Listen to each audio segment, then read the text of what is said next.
Two people taken away on stretchers marks the end of a very tense and dangerous morning for people near a Broomfield apartment complex. We believe this is where people were told to shelter in place all morning.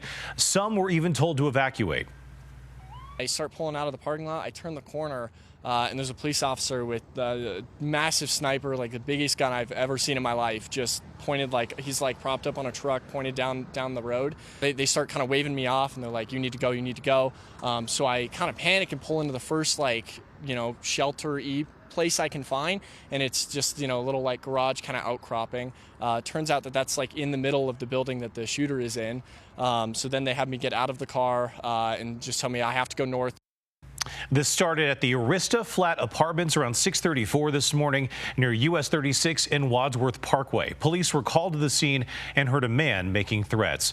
We've been on top of this story all morning with your reporters, talking to people and getting updates from police. We start with Michael Abatha, who has new details from police. Michael, what are they saying?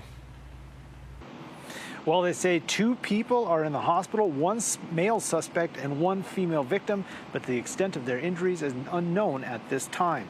They say this started around 6:30 this morning when they got a call for a disturbance. When they showed up to the apartment, a man was making threats with a gun. He then fired at police, into neighboring units, and into the parking lot.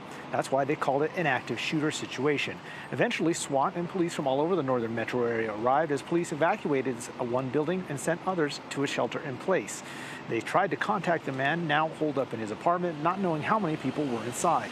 Then, at around 9:45, they forced entry into that apartment, and at least one officer fired their weapon. That's where they found the suspect injured, as well as a woman they say is a victim.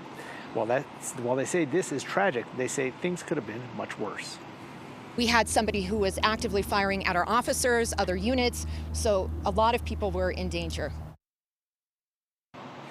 Now, this is a very large scene. They have the apartment complex taped off. They say it's going to be that way for most of the day as they try to process the scene, find all those bullets and casings, and figure out what went on here.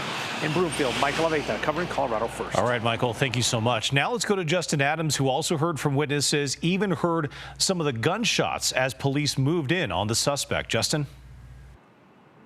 Yeah, Brian, that loud banging noise was heard at 9:44, and that was followed by some gunshots that were at 9:45, and that's really what things picked up from there. And a minute earlier, that's when we heard that loud bang, followed by those several rounds of gunshots. And then we saw authorities take a person out on a stretcher and place them in the ambulance where they were taken to the hospital. They were also escorted by other law enforcement. But after that, things really slowed down and calmed down in the area. But before then, we had a chance to talk to one person who was walking her dog at the time where she heard gunshots and was told to run and hide. Took the dog out as usual just before 8 o'clock out of my patio, and as soon as I put her down on the grass, I heard pa pa pa pa pa, and there was a kid walking to the school bus. And there's a rock over there in the park, and as soon as we heard those shots, he jumped behind the rock and he told me to get in. And so I grabbed the dog and ran back inside, and I heard all these cops coming, and I heard more shots being fired, and just really scared because I knew that it was gunshots at that point.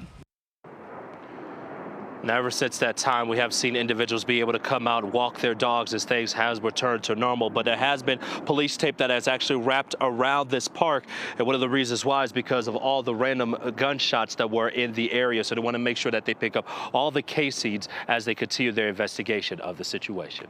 In Broomfield, I'm your reporter, Justin Adams, covering Colorado First. All right, Justin, thank you so much. Joel Hillen continues our coverage right now. He stayed on top of every update from the desk. Joel, this was a situation that was very tense for 4 hours. Yeah, for an extended period of time. You're right, Brian. It started just before 8 o'clock in the morning for us when we got word from Broomfield police that there was an active shooter situation. But this is something that had been going on for quite some time at that point, and they were getting a reverse notification out to the area, neighbors inside that area, as well as information out to media to spread out. Let me show you the very latest from Broomfield police that we're learning right now. And you saw behind Justin there, and he talked about it, that large crime scene that needs to be processed. The thoroughly and methodically.